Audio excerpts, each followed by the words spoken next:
श्री राधा कृष्णाभ्याम नमः। श्री राधा कृष्ण के चरणारविंदों में शतकोटि नमन। मित्रों को, जिज्ञासुओं को, धर्म प्रेमियों को, ज्योतिष विज्ञान प्रेमियों को हर हर महादेव बम बम भोले नमः शिवाय। मित्रों, संसार में 3 प्रकार के कष्ट प्राप्त होते हैं। दैहिक, दैविक और भौतिक। गोस्वामी जी ने भी रामचरितमानस रामायण में कहा है कि दैहिक, दैविक, भौतिक तापा और राम राज काऊ नहीं व्यापा। दैहिक जो शरीर के द्वारा जो ताप प्राप्त होते हैं, जो कष्ट प्राप्त होते हैं। दैविक जो देवताओं के माध्यम से जो प्राप्त होते हैं। और भौतिक जो संसार के, समाज के द्वारा जो कष्ट प्राप्त होते हैं। तो दैहिक, दैविक और भौतिक 3 प्रकार के कष्ट ताप मिलते हैं। और 3 प्रकार से शरीर को कष्ट मिलता है। वात के द्वारा, पित्त के द्वारा और कफ के द्वारा। आयुर्वेद में भी वात, पित्त और कफ का ही वर्णन आता है। इसके अतिरिक्त धर्मादि शास्त्रों में भी 3 गुणों का ही वर्णन आता है। सतोगुण है, रजोगुण है और तमोगुण है। और ज्योतिष शास्त्र भी भूतकाल, वर्तमान काल और भविष्य काल का ही वर्णन करता है। और जो भी साधना है, पूजा है, उसमें भी वो भी 3 प्रकार की ही है। मंत्र के माध्यम से और तंत्र के माध्यम से और यंत्र के माध्यम से। अच्छा, 3 प्रकार के ही दोष विशेष रूप से और जातक की जन्म कुंडली में बताए जाते हैं। पितृदोष है, कालसर्प दोष है और ग्रहण दोष है। ये 3 दोष हैं। पितृदोष राहु के द्वारा बनता है। कालसर्प दोष राहु केतु के माध्यम से बनता है। और ग्रहण दोष राहु और सूर्य अथवा राहु चंद्र के माध्यम से ग्रहण दोष बनता है। अर्थात दोष भी 3 प्रकार से बनते हैं। अच्छा, विषय आता है कि लड़कपन खेल में खोया, जवानी नींद भर सोया, बुढ़ापा देख कर रोया, नादान परदेशी। मित्रों, इन कष्टों का निवारण कराने के लिए कोई गया श्राद्ध हो जाता है, गया जी में जाता है, कोई वाराणसी में जाता है, कोई हरिद्वार में जाता है, कोई जगन्नाथपुरी में जाता है, कोई नासिक में जाता है, कोई उज्जैन में जाता है, कोई गंगा पर जाता है। तत्त प्रकार से इन 3 दोषों से जब मनुष्य पीड़ित होता है तो उनकी तत्त जगह साधना करता है, लेकिन उसको कोई लाभ नहीं मिलता है। खुदा पहाड़ और निकली चूहिया। अर्थात सारे उपक्रम, सारा परिश्रम, सारा धन और व्यर्थ ही प्रतीत होता है। तो ये पितृदोष और कालसर्प दोष और ग्रहण दोष, ये 3 ही दोष हैं। तो राहु के द्वारा, राहु केतु के द्वारा, राहु सूर्य के द्वारा, राहु चंद्र के द्वारा ये तीनों दोषों की उत्पत्ति होती है। तो इनका बड़ा सरल प्रकार से ऋषियों ने, मनीषियों ने और विद्वानों ने कि पितृदोष का क्या उपाय है, काल सर्प दोष का क्या उपाय है और ग्रहण दोष का क्या उपाय है। तो उसके लिए वर्ष में एक पक्ष आता है जिसको पितृ पक्ष कहते हैं, श्राद्ध पक्ष कहा जाता है, जिसमें के पितृश्वरों की साधना, आराधना, पूजा इत्यादि की जाती है। पितरों को जल दिया जाता है। आपके पास इतना समय तो है नहीं कि आप जो है भगवान सूर्य नारायण को नित्य जल दे सकें और गायत्री मंत्र का जप कर सकें। अपने दादा बाबा परबाबा, दादी परदादी, वृद्ध परदादी को आप जल प्रदान कर सकें, या दूसरी पीढ़ी में नाना पर नाना, वृद्ध पर नाना, नाना नानी, वृद्ध पर नानी को आप 16 दिन जल दान तो नहीं कर सकते। इतना समय कहां से आएगा आपके पास में। येन केन प्रकारेण, और आप अपने जीवन में श्राद्ध के नाम पर फॉर्मेलिटी पूरी करते हैं और पितृदोष का उपाय, काल सर्प दोष का उपाय, ग्रहण दोष का उपाय, जो ये तीनों दोष राहु के माध्यम से ही लगते हैं। पितृदोष का संबंध काल सर्प दोष के साथ भी है और ग्रहण दोष के साथ भी है, और ग्रहण दोष का संबंध काल सर्प और पितृदोष के साथ भी है।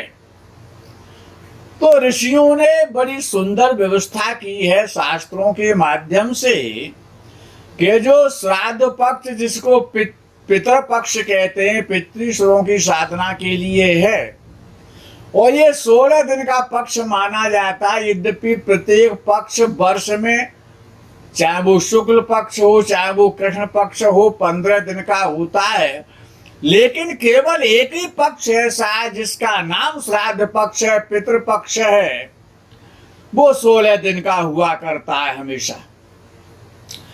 और ये सन 2020 में 2 सितंबर बुधवार पूर्णमासी से प्रारंभ होगा ये पितृपक्ष, और 1 सितंबर बृहस्पतिवार अमावस्या तक ये पक्ष चलेगा 16 दिन पर्यंत।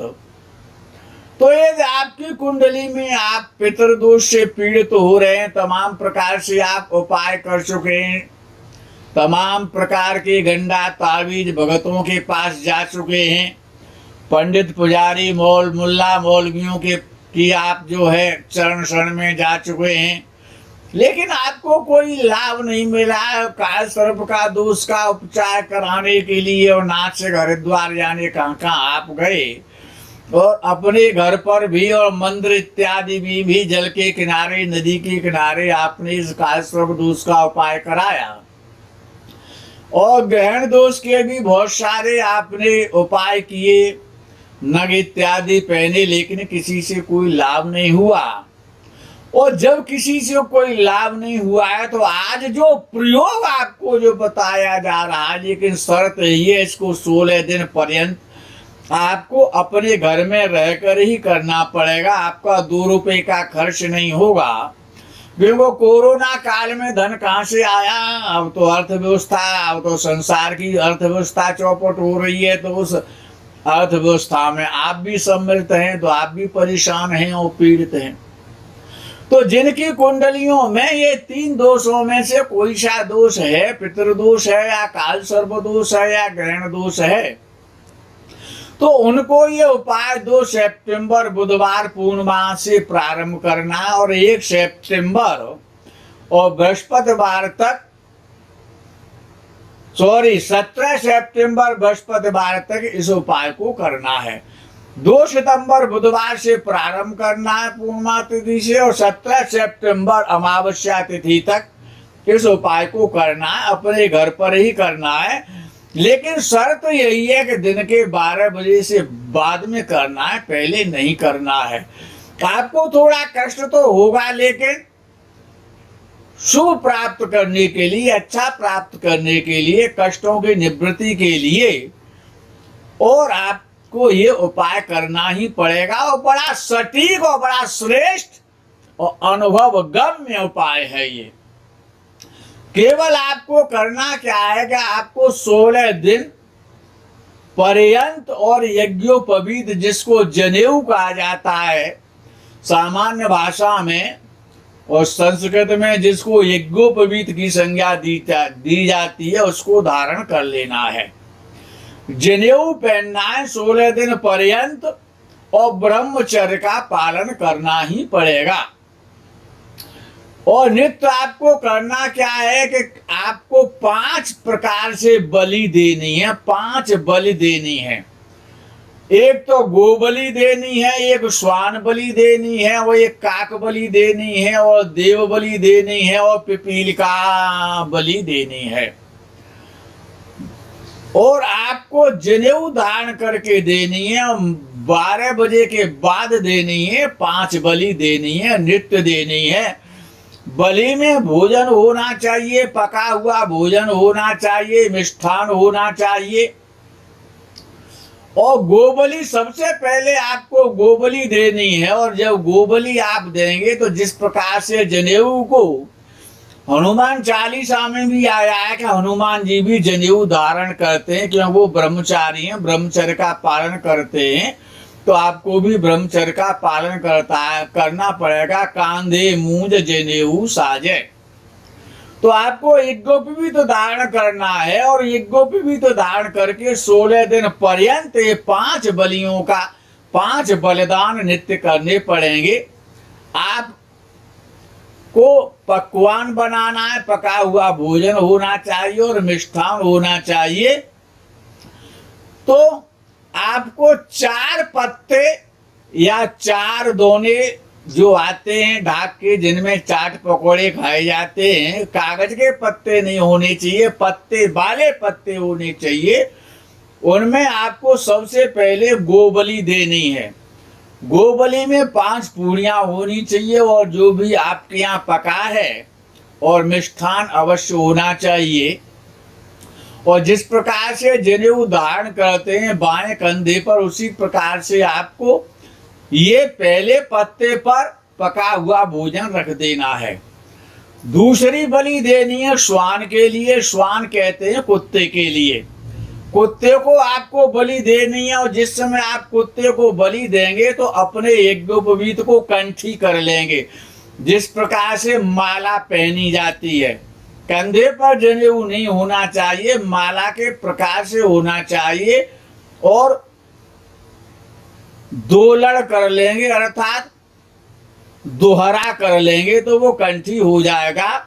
और श्वान को वही भक्ष्य, वही भोजन मिष्ठान के सहित आप पत्ते पर अर्पण कर देंगे।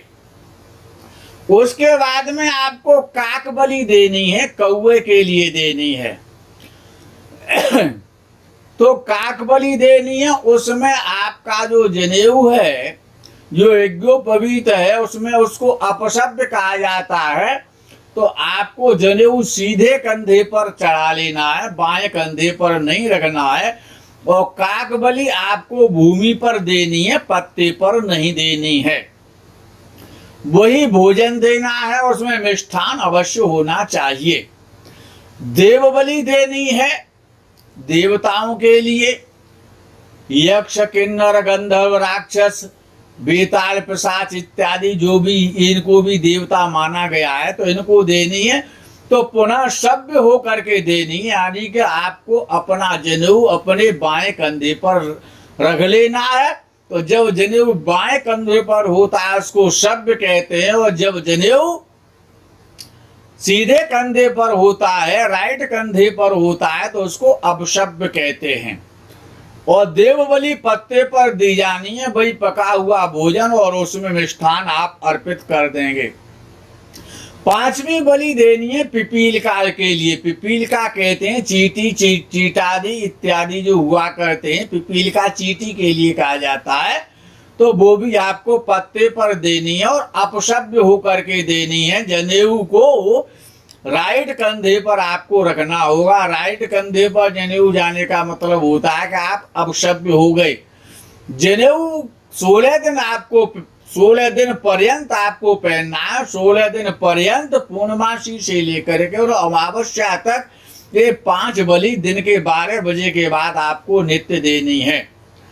और जब ये 5 बलि आप दे चुके होंगे क्रमशः, तो आपको पहले सीधे हाथ में जल लेना है और जनेऊ को सभ्य रखना है, यानी बाएं कंधे पर ही रखना है और हाथ में जल ले करके, और जो पहली बलि जो आपने गाय माता के लिए गो बलि जो दी है, उसके चारों तरफ इस प्रकार से जल को घुमाएंगे और बोलेंगे इदम गोभ्यो नमामा, और जमीन को जल पर छोड़ देंगे, उस पत्तल पर छोड़ देंगे, पत्ते पर जिस पर आपने वो बलि दी है। उसके बाद जनेऊ को आपको कंठी कर लेना है। जब स्वान बलि के नमम का नंबर आएगा, हाथ में जल लेना है, जनेऊ को कंठी रखना है। इदम स्वाभ्याम स्वभ्याम नमामा, आपको क्या बोलना है? इदम स्वभ्याम नमामा बोल करके, और वो जल आपको पत्ते पर अर्पित कर देना है। तीसरी बार जब आप जल लेंगे तो पहले आपको अपना जो जनेऊ है, जो आपका यज्ञोपवीत है, उसको अपशब्द कर लेंगे, अर्थात राइट कंधे पर चढ़ा लेंगे। उस समय आपको बोलना है, काकबली के समय हाथ में जल लेना है। इदम अन्नम वायसेव्यो नमामा बोल करके, और आपको वो जल भूमि पर अर्पण कर देना है, क्योंकि काकबली भूमि पर दी जाती है और आपने भूमि पर दी है। उसके बाद में आपको पुनः देव बलि के लिए और हाथ में सीधे हाथ में जल लेना है और जनेऊ को बाएं कंधे पर चढ़ा लेना है, जो जिसको कहा जाता है सभ्य। आपको क्या बोलना है? इदम अन्नम देवादिभ्यो नमामा। पुनः सुन लें, इदम अन्नम देवादिभ्यो नमामा बोल करके आपको पत्ते पर जल अर्पित कर देना है, क्योंकि देव बलि आपने पत्ते पर दी है। पांचवा जो नंबर आता है पिपील आदि के लिए, चीटी इत्यादि के लिए, तो आप अपने यज्ञोपवीत जो जनेऊ पहना है उसको राइट कंधे पर कर लेंगे और अपशब्द हो जाएंगे, और हाथ में जल ले करके उसके भी चारों गोलाकार घुमा करके, और इदम अन्नम पिपीलिकादिभ्यो नमामा बोल करके और पत्ते पर आप जल अर्पित कर देंगे कि पिपीलिका आदि बलि आपने पत्ते पर दी है। उसके बाद में पुनः छठवीं बार हाथ में जल लेंगे और जनेऊ को सीधे कंधे बाएं कंधे पर, लेफ्ट कंधे पर कर लेंगे, सभ्य हो जाएंगे, और आपको हाथ में जल ले करके बोलना है अनेन पंच बलेख्यानेन। पुनः सुन लें, अनेन पंचबलिख्यानेन कर्मणा श्री यज्ञ स्वरूप परमेश्वर प्रियताम, और जल को जमीन पर भूमि पर अर्पित कर देंगे। 3 बार हाथ जोड़ करके बोलना है श्री विष्णुवे नमः, श्री विष्णुवे नमः, श्री विष्णुवे नमः। इतना जब आप कृत्य कर लेंगे तो उसके बाद में आपको गाय की बलि गाय को दे देनी है। जो कौओं को बलि दी है उसको आपको अपने छत पर रख देना है, या जहाँ पर कौए आ सकते हो वहाँ पर रख देना है। कुत्ते का भोजन स्वान बलि कुत्ते को खिला देनी है, अर्पित कर देनी है। और देव बलि भी यदि कोई मांगने वाला आ जाता है तो उसको दे देना है, अन्यथा उसको भी आपको गाय को भी खिला सकते हैं और अपनी छत पर भी रख सकते हैं। जो पिपील का आदि जो चींटियों को जो आपने बलि दी थी, उसको आप जहाँ पर चींटियाँ इत्यादि आपको मिल जाए वहाँ पर आप उसको पहुँचा दें, वो उसका भक्षण कर लेंगी। ये कार्य आपको 16 दिन पर्यंत करना है। और इस कार्य के करने के बाद में और एक माला पितर गायत्री का जप करना है। एक ब्रह्म गायत्री होती है जो कि भूर्भुवः स्वः तत्सवितुर्वरेण्यम वाली है, और दूसरी गायत्री केवल इन तीनों दोषों में से यदि कोई सा आपकी कुंडली में दोष है तो उस दोष को दूर करने के लिए होती है। गायत्री तुलसी की माला पर आपको उस गायत्री का जप करना है, पितृ गायत्री का। वो गायत्री है, ये आपको हमारे YouTube पर वीडियो पर भी मिल जाएगी। वो गायत्री है ओम देवताभ्यः पितृभ्यश्च महायोगिभ्य एव च नमः स्वाहाय स्वधायै स्वाहायै नित्यमेव नमो नमः। मंत्र को ये जो पितृ गायत्री का मंत्र है इसको पितृ गायत्री कहा जाता है। इसी गायत्री का मंत्र का जप करने से पितृदोष और कालसर्प दोष और ग्रहण दोष को आप खत्म कर सकते हैं। पुनः सुन लें ध्यान दे करके। ओम देवताभ्यः पितृभ्यश्च महायोगिभ्य एव च नमः स्वधायै स्वाहायै नित्यमेव नमो नमः। एक माला नित्य आपको जप करना होगा बलिदान करने के बाद में। उसके बाद में यदि आप ये भी नहीं कर सकते हैं तो आपके पास समय नहीं है, इतना समय आप नित्य कहाँ से लाएंगे? 16 दिन तक आप ब्रह्मचर्य का पालन कैसे करेंगे? ये गुप्तवीत कैसे आप धारण करेंगे? आपको तो कुछ आता ही नहीं है, लेकिन आपको सारे संसार के सुख प्राप्त हो जाए ये तो आप सोचते रहते हैं। तो आपको फिर इस बहुत सरल उपाय में बता रहा हूं कि यदि आपकी कुंडली में पितृ दोष है तो उसके लिए आप एक पीपल का वृक्ष लगा दें और उसको 2, 4, 6 वर्ष तक तब तक पोषित करते रहें, उसको पालते रहें, उसका ध्यान रखें जब तक वो सबल न हो जाए, बड़ा न हो जाए। यदि आपकी कुंडली में ग्रहण दोष है तो आपको बरगद का, जिसको बट वृक्ष कहा जाता है, तो आपको बरगद का वृक्ष लगाना चाहिए। लेकिन शर्त यही है कि जब तक जिस प्रकार से आप अपनी संतान का पोषण करते हैं, पालन करते हैं, जब तक वो वयस्क नहीं हो जाती है तब तक आप ध्यान रखते हैं। और स्थिति तो ये है कि जब तक प्राण नहीं छूटते तब तक आप उसका ध्यान रखते हैं। तो जब तक बरगद का वृक्ष काफी बड़ा न हो जाए तब तक आपको उसका पोषण करना है, उसका ध्यान रखना पड़ेगा। यदि आपको अपना ग्रहण दोष दूर करना है तो बरगद का वृक्ष लगा दें। यदि आपकी कुंडली में पितृ दोष है तो उसके लिए पीपल का वृक्ष लगा दें, इससे दोष दूर हो जाता है।